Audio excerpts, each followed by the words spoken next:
हेठि ॾिनल ordered pairs यानी तरतीब ॾिनल जोड़नि मां असांजो हल कहिड़ो आहे पंहिंजी असांजी इक्वेशन जो। इक्वेशन आहे -3x - y बराबरि 6।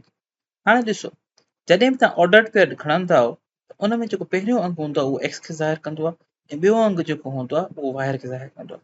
हाणे ॾिसो, असां वटि ऑर्डर्ड पेयर पियो आहे त जेको -4 आहे इहो x खे ज़ाहिर थो करे, इहो x जे बराबरि आहे। ठीकु आहे, अगरि मां इहो x खणा ऐं हे जेको 4 आहे अगरि इहो मां y खणा, इन जी वैल्यू क़ीमतूं पंहिंजी इक्वेशन में रखां त छा असांखे जवाबु मिली वेंदो, असांजी इक्वेशन हल थी वेंदी। अचो हिन खे करे ॾिसूं था। असांजी इक्वेशन आहे -3।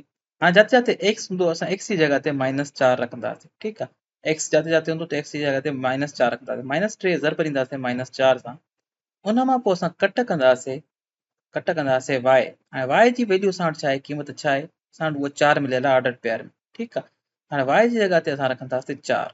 जिते जिते x हूंदो उते x जी वैल्यू, जिते जिते y हूंदो उते y जी वैल्यू। ठीकु आहे, त y जिते रखंदासीं 4, -3 ज़रबिया x कट कंदासीं हुन मां y। हाणे इहो बराबरि थियणु खपे 6 जे। ठीकु आहे, इहो बराबरि लाज़िमी थियणु घुरिजे। त -3 खे जॾहिं -4 सां ज़रब ॾींदो त जवाबु ईंदो तव्हांजो 12। ठीकु आहे, 12 मां असां कट कंदासीं 4।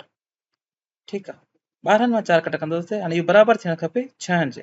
हाणे ॾिसो इहो बराबरि थिएव नथो, 12 मां जॾहिं 4 कट कंदो जवाबु ईंदो 8। असांजो हे जवाबु इहो ख़ारिज थी वेंदो। हाणे असांजो ॿियो ऑप्शन मिलियल आहे, उन में ऑर्डर पेयर आहे -3, त हाणे जेका -3 आहे उहा x जी वैल्यू आहे, क़ीमत आहे, ऐं उहा जेका 3 आहे उहा y जी वैल्यू आहे, क़ीमत आहे। हाणे इहे ॿई क़ीमतूं रखी पंहिंजी इक्वेशन में ॾिसूं की असांजो इक्वेशन थिए छा थी।